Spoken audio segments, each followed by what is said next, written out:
heavy. My arms and legs are as light as a feather. What's happening to me?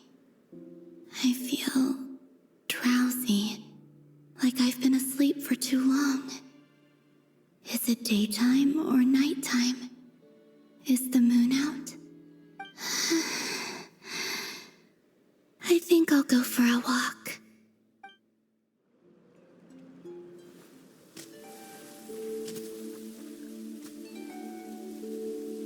Are you out for a walk too? Huh?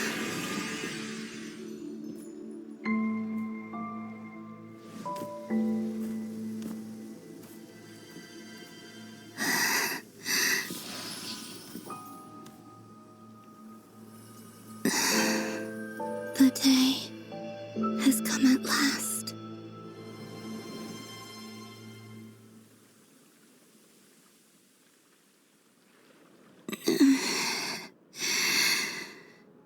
Have I grown so weak that I can't even sustain my physical form? But Moon Prayer Night is nearly here. I was so close to returning home. Death is near. Is this how it ends for me? Will I return to the moon after I disappear? Or... I don't want it to end like this. So far, at least, I still exist. Even if not physically, I can still feel. But as my power wanes, I'm sure that too will fade. I suppose I might take one final look at this world. The world where I was born.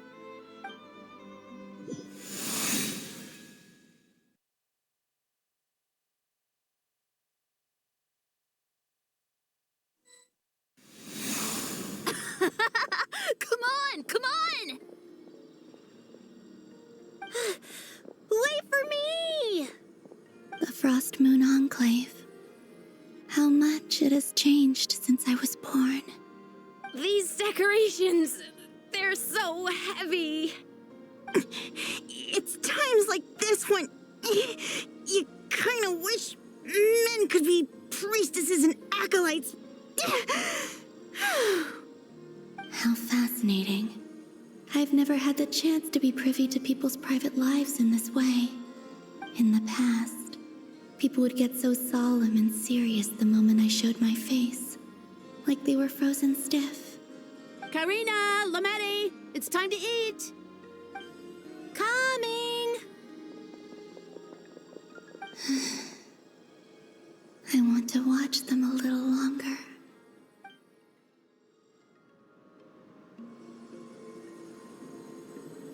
So just fill these balloons with air, right?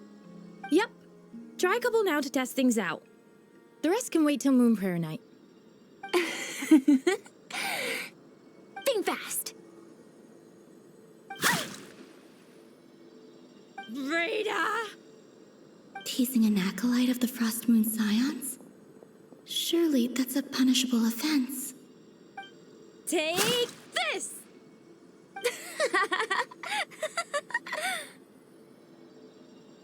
Huh? All right, enough horsing around.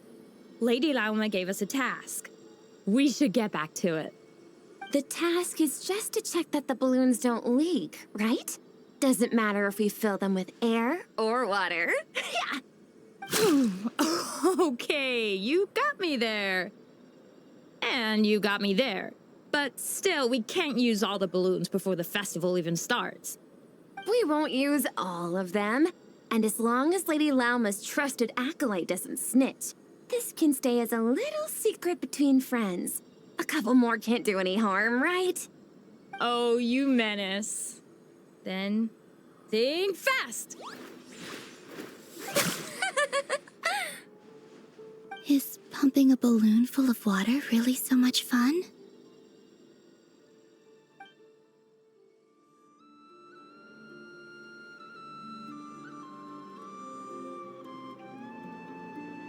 I'm sure you're both tired from playing all day. Come on, eat up. A plain, humble meal. That has always been the way of the Frost Moon Scions. Huh? How come Lamatti got a midsummer berry dessert? Oh, I always get Lockaberry. I don't mind sharing.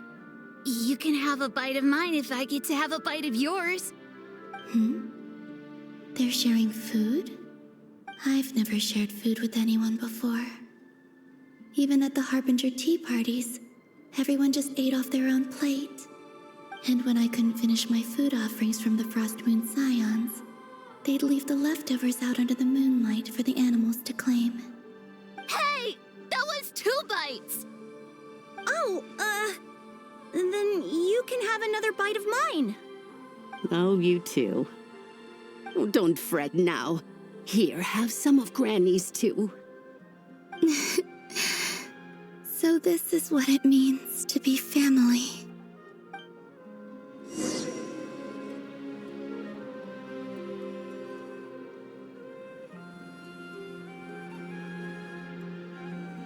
I'm seeing so much that I'd never usually get to see. They'd never act like this when I was around. It's nice, being able to just watch people in peace in these final moments. What a rare opportunity. I think I'll go take a look around Nasha Town, too. Maybe the Traveler will be there.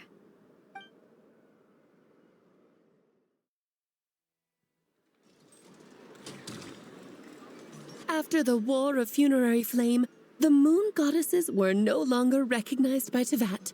They lost the whole foundation for their existence. That's why the Moon Goddess's strength is fading. She cannot withstand the world's rejection of her. To be more pedantic about it, the Moon Goddesses did something to offend the heavenly principles, and that's why they were ousted. Something of a recurring theme in Teyvat's history. Theoretically, speaking so candidly should put me in their crosshairs too, but they can't tell me what to do. I'll say whatever I want. Anywho, the Moon Marrow energies were but a drop in the bucket for her, and that battle against the Ray Hair of Solnari only weakened her further. Fortunately, it happened close enough to Moon Prayer Night when the Kuvaki concentration here is high. That's the only reason she managed to survive this long. What do you mean, fortunately? You said she disappeared. We're too late. Ugh, what a headache. I thought this was all common knowledge. I guess I have some more explaining to do. Okay, buckle up. It's time for another lecture.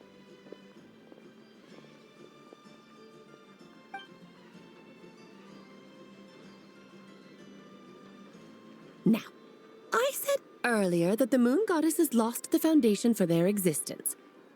The reason for that has to do with the natural order. Basically, the rationale for their existence in Teyvat was lost. The same logic applies to the present Moon Goddess, too. Consider her existence so far. Her comrades in the Fatui called her Damselette.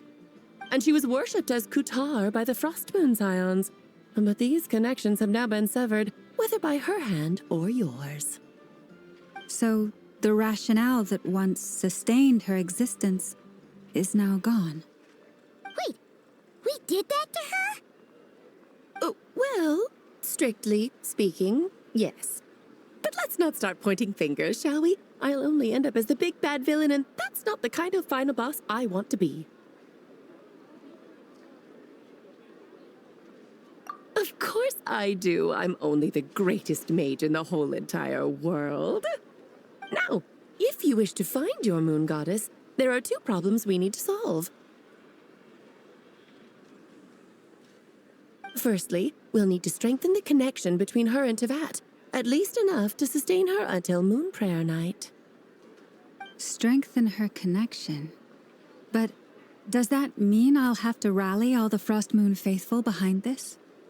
I'm afraid a bygone faith and a former home won't be of any help to her now. Do you know her name? Her name? Yes. Names are very important things. A name is a fundamental concept that anchors one's entire existence. Then your first job is to find it. As a moon goddess, I'm sure she must have a name she identifies with. Neither Columbina nor Kutar is her true name, and she's never really accepted either of them. So, finding out her real name is enough to sustain her existence? Yes, I know it sounds like a small step, but every journey begins that way. So for now, that's all we need to focus on. The second problem is with her plan to use the moon marrows to return to the moon. Unfortunately, piercing through the false sky will take an enormous amount of power.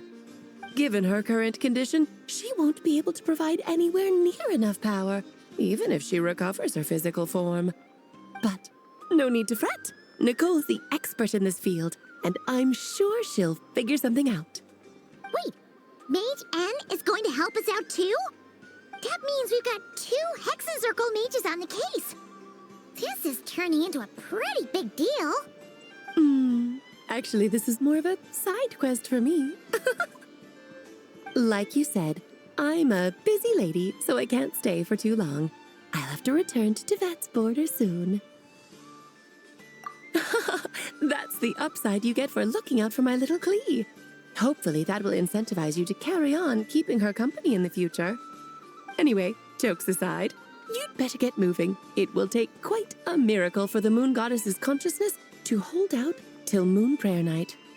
Oh, I suppose I might as well tell you where Nicole is before I leave. Off you go now. Time to meet your new friend. Oh, yes, and a little suggestion. Don't forget to mind your heads. What? I wonder how Durin's doing. I should really go see him before I head back. You really are super busy. I most certainly am. There's so many children I have to keep tabs on just in Mondstadt. Durin, Albedo, Venti, Varka. Klee didn't make the list, huh? Of course not. Klee is my pride and joy. I have no qualms about her, because she's the best child in the whole wide world. Yeah. Klee's a little angel. I'm glad you agree. Well, all the best. See you when I see you.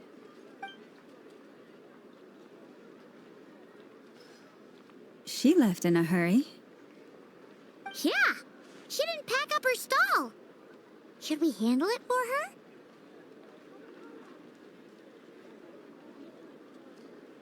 I must say, I'm now very curious about her daughter. Klee, wasn't it? What's she like? That's a long story. Come on, we'll fill you in as we go.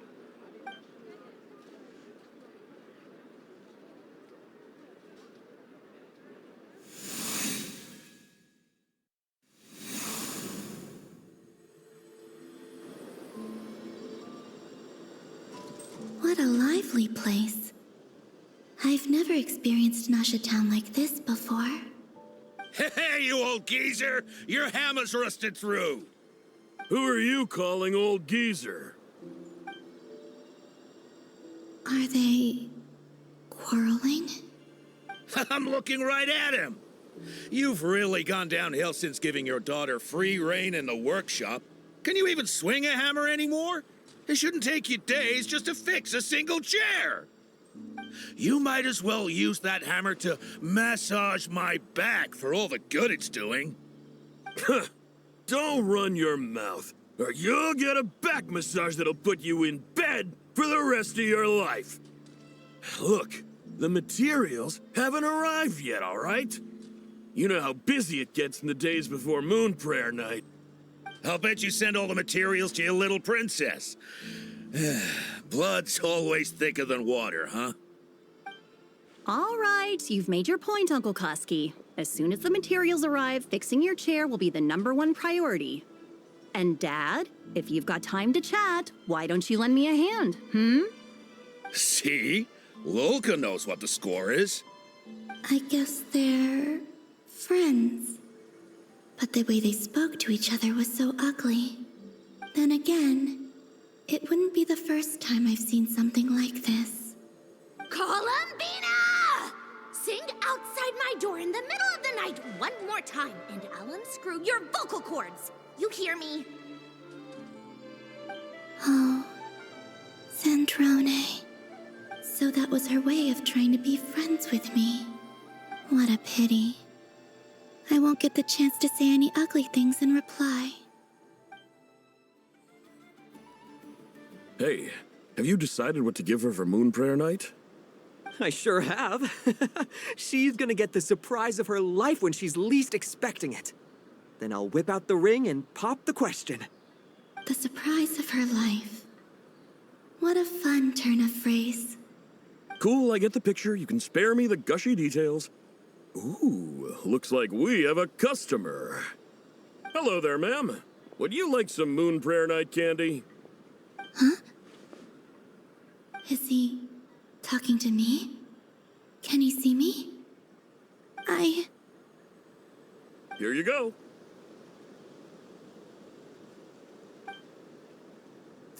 Oh.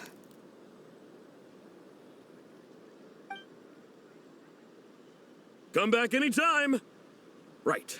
Now, where were we? I don't know why, but I still held out hope.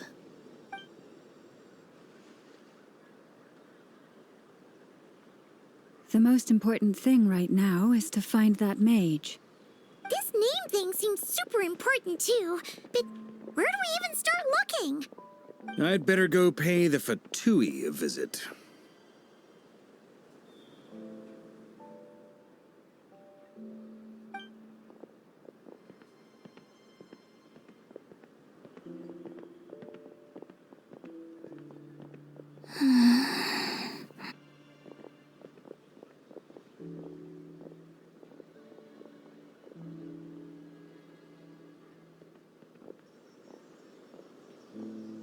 Columbina?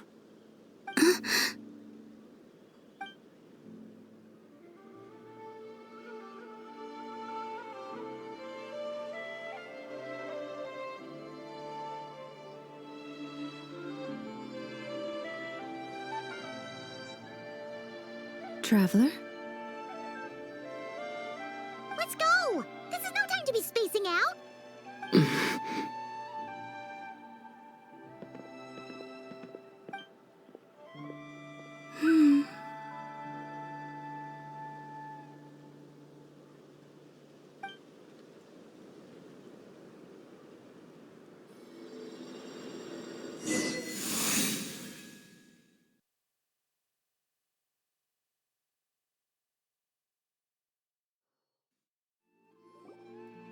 Where are they going? They mentioned a mage and a name? So, Mr. Varka, are you acquainted with this Nicole? Or should I call her Mage N? Ah, not really. We've never met, though she has come up in conversation. From what I've gathered, Alice kinda took Nicole under her wing. Taught her how to speak in a more ladylike fashion, that kind of thing. Huh. Hard to imagine Alice as an etiquette coach. Yeah, Alice is a larger-than-life personality, I'll give you that. But then again, that's why she's able to draw such an eclectic mix of people into her inner circle. If I remember correctly, being an interesting person is actually one of her main entry requirements. So, if you ever wanted to join the Hexenzirkel, I'm sure you'd both be eligible to apply. Hey! Don't go around making promises on Alice's behalf! I wouldn't dare. I'm just trying to paint a picture of the Hexenzirkel for you. Okay, sure. Anyway, since none of us have ever met Nicole, how are we supposed to find her? We can't just go up to every woman in sight and ask, "Hey, are you Nicole?" Maybe something she's wearing will give it away? Like, a windbloom pinned to her chest or something. Wait a minute. Alice never said Nicole was from Mondstadt. Oh, true.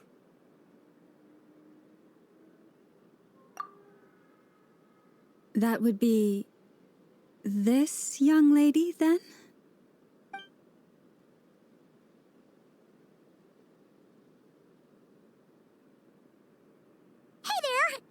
sorry to disturb you, but are you Miss Nicole?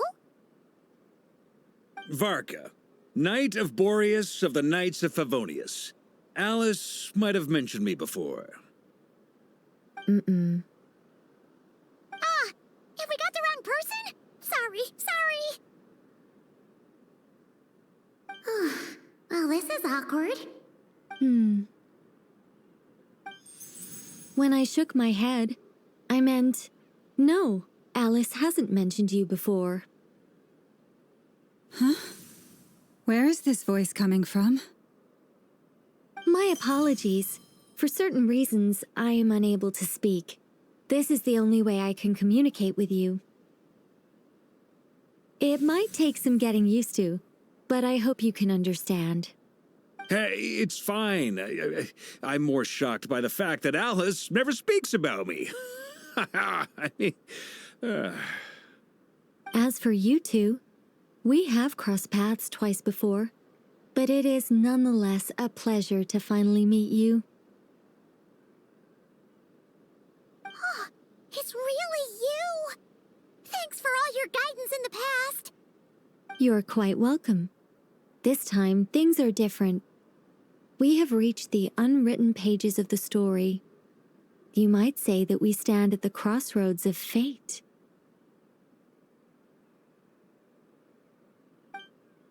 Now then, allow me to formally introduce myself. My name is... No, stop! Alice! I can't believe it! I had a whole speech prepared. I'd agonized over every single word. She always picks the worst moments to ruin other people's plans. I'm so sorry about that. Alice took the liberty of devising some bespoke self-introduction magic for each member of the Hexen Circle. But I could have sworn I deleted all of the triggering conditions for it. How did it bypass everything? Oh gosh, this is so embarrassing. This is a very different side of Nicole than what we're used to. Is she not used to face-to-face interactions? Don't worry about it. We've seen that introduction magic once already, so it wasn't too much of a shock. Please go on, Miss Nicole. We'd love to hear what you have to say, or, well, communicate. Huh? Are they talking to this lady? But... will you all promise to forget that horrendously embarrassing introduction? sorry, embarrassing. When?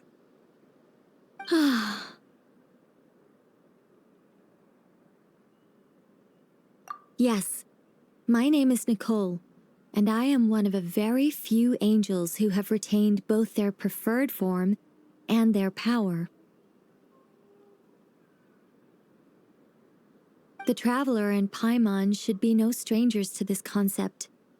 There is another of our kind in Natlan.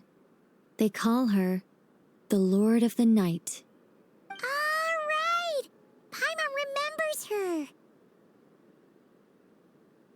Yes. Well, I have retained more of my power than she.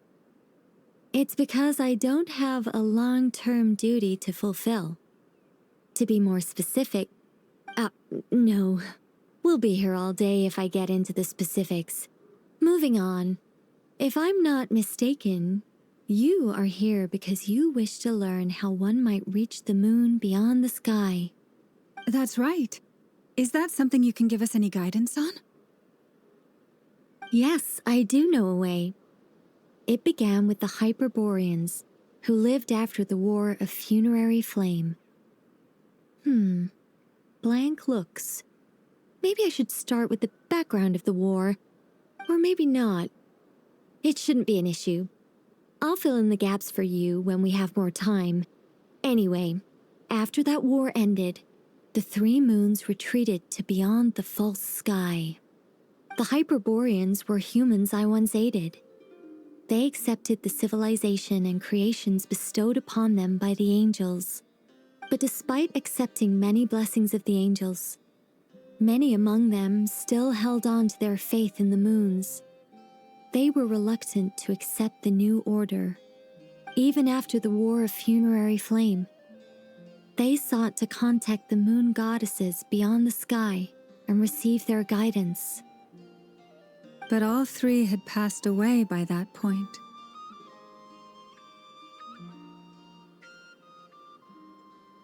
This mage has a unique method of communicating. Is she talking about the moons? Yes, but they did not know. And so, still they prayed for the moon goddess's mercy. After building titanic structures that consumed vast amounts of Kuvaki, at last they glimpsed the moons and heard their voices. But of course, they were gravely disappointed, for it was then that they realized the three moon goddesses were dead. Oh, that's such a sad story. It is. Humanity was in a very sorry state at that time. The angels who had once aided them were gone, and the war of funerary flames had left them homeless and destitute. Just a second, I gotta ask. How relevant is all this history to the task at hand?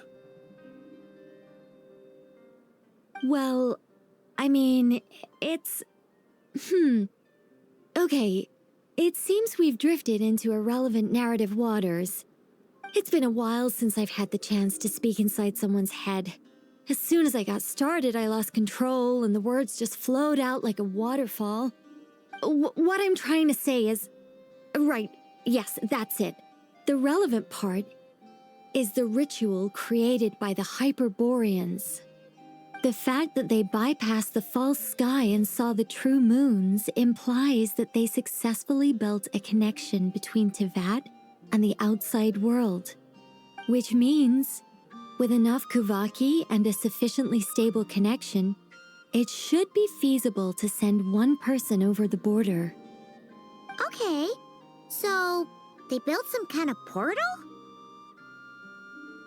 Oh, yes. A portal. Yes. Is something wrong? You sound disappointed. I just didn't expect you to summarize it so well. It turns out I could have said all that in one word, if only I'd managed to think of it. No, please, it's fine. This is invaluable knowledge. I'll be sure to record and preserve everything in writing. Oh, really? Well, in that case, I suppose I could backtrack and add some more detail. I did gloss over a few things so far. Whoa, whoa, whoa, time out. Let's summarize what we've got first. The Hyperboreans were the last ones to use this method, right? So we somehow need to find whatever structure they built and make sure there's enough Kuvaki to power it up. Luckily, we have the moon marrow of both the eternal and iridescent moons, so we're all good for Kuvaki. Which means the key issue we need to focus on is finding the place. Am I right so far? Yes. Although I expect the structure is long gone by now. That said, what if we could take advantage of the phantoms to travel back to a time when it still existed? Well, travel back isn't quite accurate. It's more like we'd be creating a handshake between 2 points in space-time. We wouldn't even have to pick a time when it still existed. It could just be a time when it still appeared in phantom form via projection, or we could project our own phantoms, fold them together at... You look lost. Was that too hard to follow? Yeah, things got a little, technical there. Paimon's brain is reaching capacity. All right. Let me think about how to put this more simply. Okay, got it. Over the next few days, I'll search for phantoms that we can use. Once I find one that meets the criteria, I'll let you know and we'll regroup. By completing certain rituals, specific individuals will be able to enter the phantom and make it to the Hyperborean structure. If everything checks out and it looks feasible, we'll just need to wait for Moon Prayer Night, and we can send the Moon Goddess back home. I'm really skimping on the detail here. Is this making any sense at all? I think so. For now, we'll just wait to hear from you. Yes. Basically, yes. Great. Counting on you. In the meantime, we'll focus on finding the moon goddess's name. My name? Are they looking for a way to stop me from disappearing? Excuse me, Miss... Go on, Miss Nicole. This conversation was a little all over the place. I didn't catch your name. I am Lauma, of the Frost Moon Scions. Ah, I did wonder. I noticed that you listened very intently when I spoke about Hyperborea and the moon's history. If you'd be interested, I'd love to visit you this evening and go through it again in greater detail. Also, if you were serious about making a record, it would be too risky to simply write down the raw details as is. I would suggest some tweaks. Maybe rewrite the stories as fairy tales or fables, perhaps even prayers. Anyway, we can cross that bridge when we come to it. So, see you later then? Oh, and no need to prepare anything. Just a cup of tea will do. See ya! She seems friendly. It's just... It's so nice to find someone who's actually willing to listen. I've been dying for a chance to finally go through all this systematically from start to finish. Any longer and I'd probably start forgetting it. Now Paimon gets why Alice told us to mind our heads. What did I tell you? A lot of quirky people in Alice's orbit. Now then, the next order of business is, where do we start looking for the moon goddess's name? Maybe the rest of what Nicole has to say might give us some clues. Once I've heard her out, I'll summarize the salient points and share them with you all. I'm also inclined to review our other documents. Yes, our faith was first established by our Hyperborean ancestors, but many of the more factually accurate records are from after Kutar's birth. Sounds like we're gonna follow Calabina's journey through Devat, huh? In that case, we'll start by heading to the Frost Moon Enclave. Sounds like a plan. Take this with you. I'll see about getting in touch with the Fatui. It'll probably just be Arlecchino and Sandroni again. They're the only ones who would want to help. Thank you, Mr. Varka. Don't mention it. Honestly, I'm more comfortable dealing with the Fatui than prying into the details of a young lady's childhood. Catch you later. I should follow them, just in case there's some way that I can help.